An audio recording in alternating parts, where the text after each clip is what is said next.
Hello everyone. Yesterday we have discussed about the RBCs, WBC, RBCs and blood clotting. In blood clotting we have seen about the various stages. Now today we will see about the heart. हमने कल heart के बारे में थोड़ा introduction देखा था. Fishes have two chambered heart, amphibians have three chambered heart, reptiles have 3.5 chambered heart, birds have 4 chambered heart. Then human consists of 4 chambered heart. Now, so heart topic में हमें देखना है हार्ट के कवरिंग्स क्या होते हैं, हार्ट का location क्या है और हार्ट के डायमेंशंस और उसके वॉल्स क्या होते हैं. सबसे पहले हम देखेंगे हार्ट के लोकेशन के बारे में. You know that human heart it is present in the thorax region below the sternum. ये स्टर्नम जो है अपने ब्रेस्ट में सेंटर में ये स्टर्नम बोन रहता है. So it is present in the it is present below the sternum. Human heart is present below the sternum between the two lungs. Actually it is present slightly toward the left lung here. Human heart is conical in shape. It is broader at base and narrow at apex. Heart का shape conical रहता है. ये apex में narrow रहता है, base में broad रहता है. Human heart it is located in the thorax region. So that in the special thoracic cavity called mediastinum, इस cavity को हम mediastinum बोलते हैं. Now this human heart consists of it is covered by two coverings here. अपने heart को दो coverings ने cover किया है. इस कवरिंग को हम बोलते हैं pericardium. Now so this is this pericardium. ये पेरिकार्डियम में दो कवरिंग होते हैं. आउटर होती है फाइब्रस एंड इनर होती है serous. Outer fibrous pericardium and inner serous pericardium. ये फाइब्रस पेरिकार्डियम है. It is outer most covering. It is rough and tough. It prevent the friction. ये फ्रिक्शन प्रिवेंट करने का काम करती है. It prevent the friction. Now the serous pericardium further divides into two layers. Outer layer, parietal layer, and the inner visceral layer. Parietal layer, visceral layer. Between these two layers, there is a cavity is present, and that cavity is called pericardial cavity. In this pericardial cavity, so here this is the pericardial cavity. In this pericardial cavity, a fluid is present called pericardial fluid. Now, this pericardial fluid protects the heart from mechanical shocks. It keep the heart moist. ये heart को moist रखने का काम करता है. It protect the heart from mechanical shocks. It keep the heart moist. It causes free movement of heart. Pericardial fluid heart की free movement के लिए भी helping करता है. Now this after this pericardial cavity, now the innermost covering of heart, we can say that it is the visceral layer. Visceral layer is called innermost covering of the heart. It is also called outer wall of the heart. So heart consists of three walls. Outer wall is called epicardium, middle wall is called myocardium, inner wall is called endocardium. अभी देखो ये visceral layer है. ये visceral layer को हम epicardium बोलते हैं. So epicardium it is the outermost wall of the heart which is made up of single layer of flat epithelial cells called mesothelium. Then here is second layer of the heart, second wall of the heart is the myocardium. Myocardium,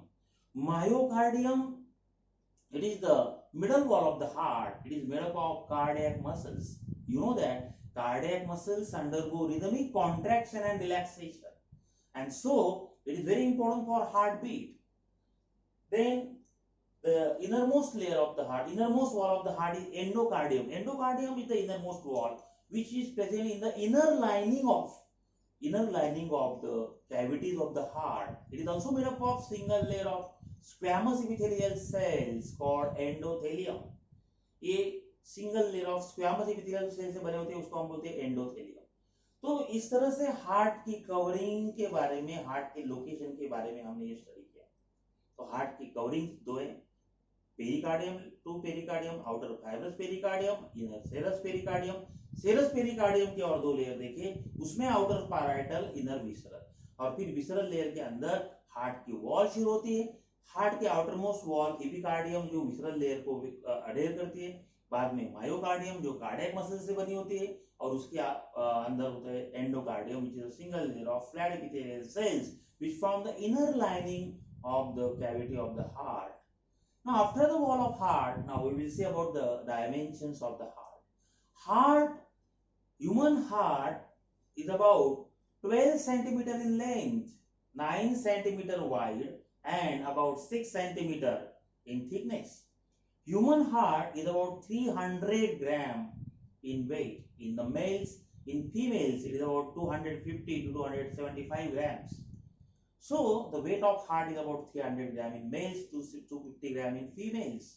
Now this human heart, the human, now we will say about the actual structure of human heart. यहाँ पे मैंने दो diagrams निकाले. इसमें ये जो है dorsal ventral view निकाला है, यानी कि सामने से हार्ट अपने को इस तरह से दिखाई देगा. अगर हम पीछे से गए तो ये हार्ट हमको इस तरह से दिखाई देगा. इसको हम बोलते हैं डॉर्सल व्यू. ये हार्ट के एक ही डायग्राम है, यहाँ पे हमने उसको दो व्यूज में कन्वर्ट किया है. तो एक ही हार्ट है. इसमें मैंने यहाँ पे जो लेवल की है, ये जगह कम होने की वजह से मैंने थोड़ा शॉर्ट फॉर्म यूज किया है. SVC means superior vena cava. उसके बाद here this right pulmonary, here this right pulmonary artery, इसको बोलते हैं हम right pulmonary artery.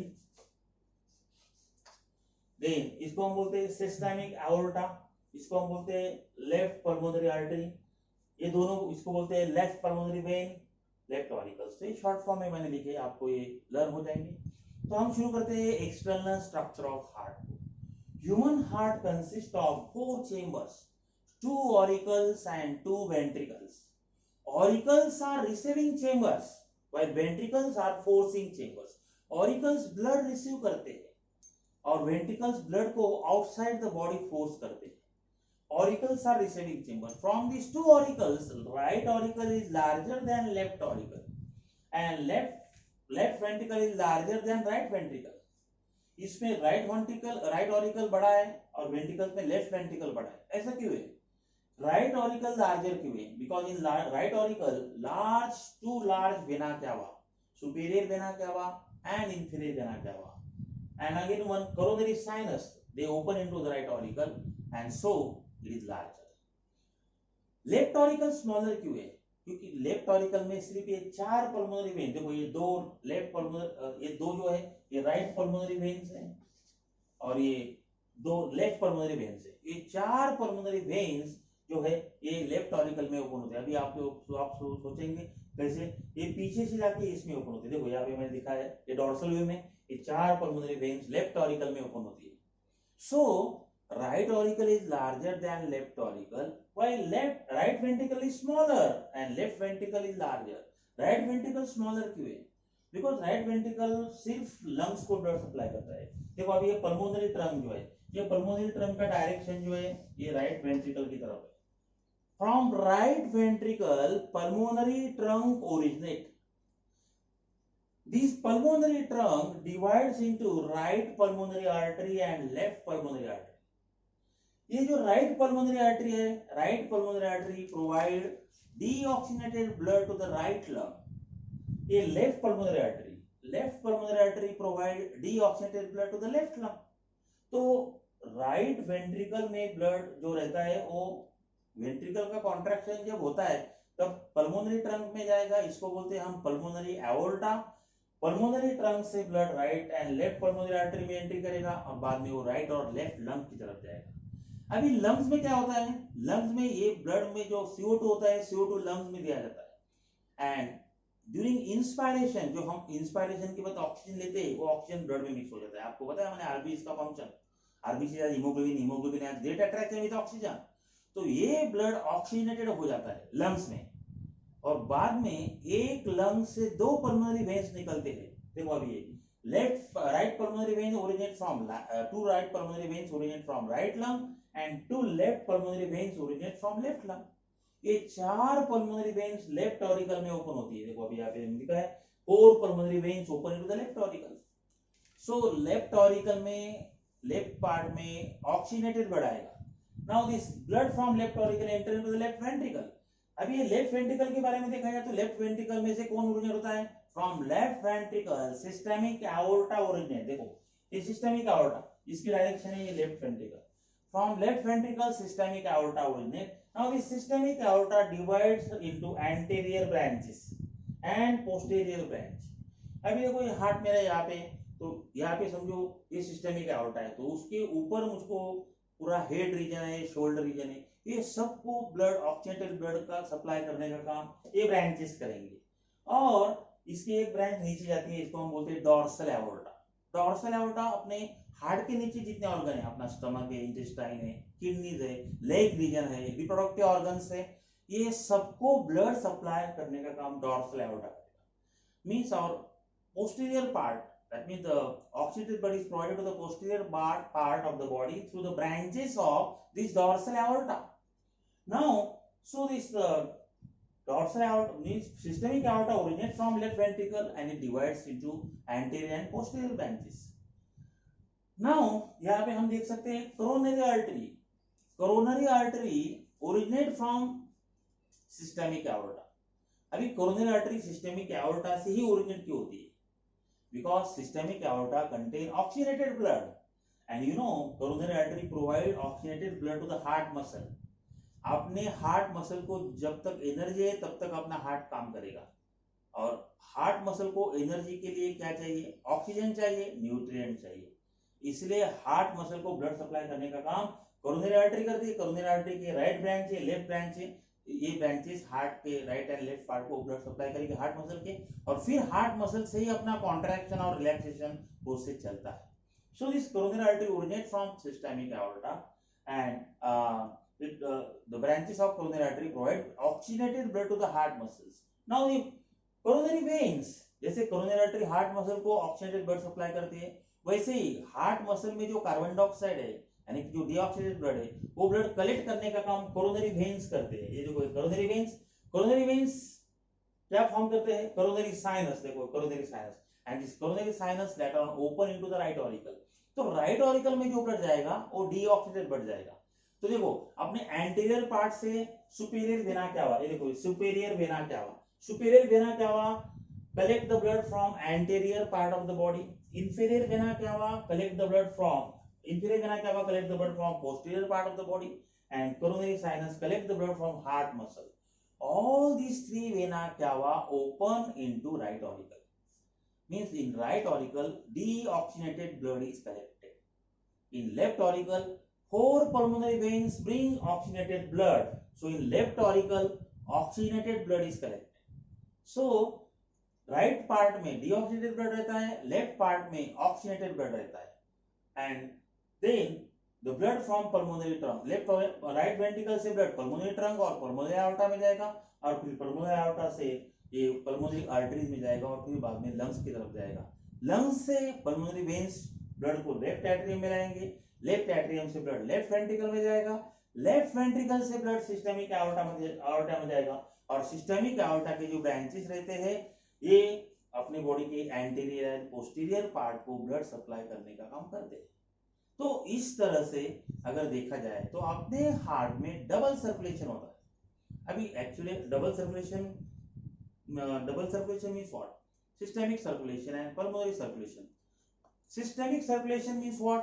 The blood carries from heart to different body parts and again from different body parts to heart. This is called systemic circulation. Pulmonary circulation means what? The blood carries from heart to lungs by pulmonary artery, and from lungs to heart by pulmonary veins. This is called pulmonary circulation. There is also another type of circulation, coronary circulation. Coronary circulation means what? The blood is carried from heart to heart muscle by coronary artery, and blood is collected from heart muscle to heart by coronary veins and coronary sinus. This is called coronary circulation. So systemic circulation, pulmonary circulation and coronary circulation. Systemic circulation में सबसे ज्यादा content होता है 80% of blood. Then pulmonary circulation में देखा जाए तो 12% blood, and coronary circulation में 8% ब्लड का फ्लो होता है. दैट मींस सबसे ज्यादा ब्लड फ्लो सिस्टेमिक सर्कुलेशन में होता है, जो लेफ्ट वेंट्रिकल से स्टार्ट होगा, left ventricle to aorta, aorta to artery, artery to arteriole, arteriole to capillary, capillary to venule, venule to vena cava to heart, and then that means vena cava to heart means ये vena cava, superior vena cava है, inferior vena cava. तो इस तरह से ये right and left part of the that means right and left part of the heart is very important for providing the blood to the different body parts and collection of the blood from the different body parts. So this external structure of heart में हमने अलग अलग blood vessels देखे और उनके function देखे. तो heart के एक्सटर्नल स्ट्रक्चर में सभी ब्लड वेसल के जो फंक्शंस है, जैसे कि सुपीरियर वेना कावा है, इंफीरियर वेना कावा है, कोरोनरी साइनस है, ये इनका ओरिजिन और इनका ओपनिंग अगर आपको लर्न होगा तो ये आपको बहुत इजी जा सकता है. क्योंकि जब एक्सटर्नल स्ट्रक्चर ये हार्ट का स्टार्टिंग स्ट्रक्चर है, अगर इसमें आपको इस आपका कंसेप्ट अगर इसमें क्लियर हो गया तो आगे जो इंटरनल स्ट्रक्चर टॉपिक है इसमें हमको ये सब देखने का काम नहीं रहेगा. इसका तो फंक्शन आपको अभी मालूम हो गया. अभी इंटरनल स्ट्रक्चर में क्या देखना होगा? इंटरनल स्ट्रक्चर में हमको देखना है walls of the heart. Heart के वॉल्स कौन कौन से होते हैं और कौन कौन से होते हैं, हार्ट के वॉल्स के फंक्शन क्या होते हैं, उसमें यूनिडायरेक्शनल ब्लड का जो फ्लो है वो कैसे पॉसिबल है. It is only because of the presence of walls in the heart. From fishes to mammals here there is the evolution of heart. सबसे पहले अगर हम देखें तो नॉन कॉर्डेट में हार्ट ही नहीं थे. अभी सबसे पहले अगर हम फाइलम के बारे में सोचे तो पोरीफेरा में तो कोई यानी कि वो सेलुलर ऑर्गेनाइजेशन था, वहां पे नो ऑर्गन सिस्टम थी, ना ऑर्गन्स थे. तो धीरे धीरे जैसे इवोल्यूशन होता गया तो फाइलम पोरीफेरा, स्लेंटेटा, प्लेटेलमेंथिस, हस्केलमेंथिस, उसके बाद जब फाइलम आर्थ्रोपोडा में कॉकरोच आया तो that means here from arthropoda we know that cockroach consists of neurogenic heart. That means it consists of 13 chamber heart and it is a neurogenic. Neurogenic heart means what? When the contraction and relaxation of heart is controlled by nervous system, it is called neurogenic heart. अभी vertebrates का जो heart होता है वो myogenic होता है. myogenic क्यों बोलते हैं? Because the contraction and relaxation of heart takes place by its own muscle action, so that heart is called myogenic heart. तो हार्ट अगर देखा जाए तो एनालिड्स में जो हार्ट आया, फॉर एग्जांपल अर्थवर्म, इसमें एनालिड्स में क्लोज सर्कुलेशन देखा गया, आर्थ्रोपोड्स में ओपन सर्कुलेशन था. कल हमने ओपन और क्लोज सर्कुलेशन बारे में थोड़ा इंट्रोडक्शन लिया था.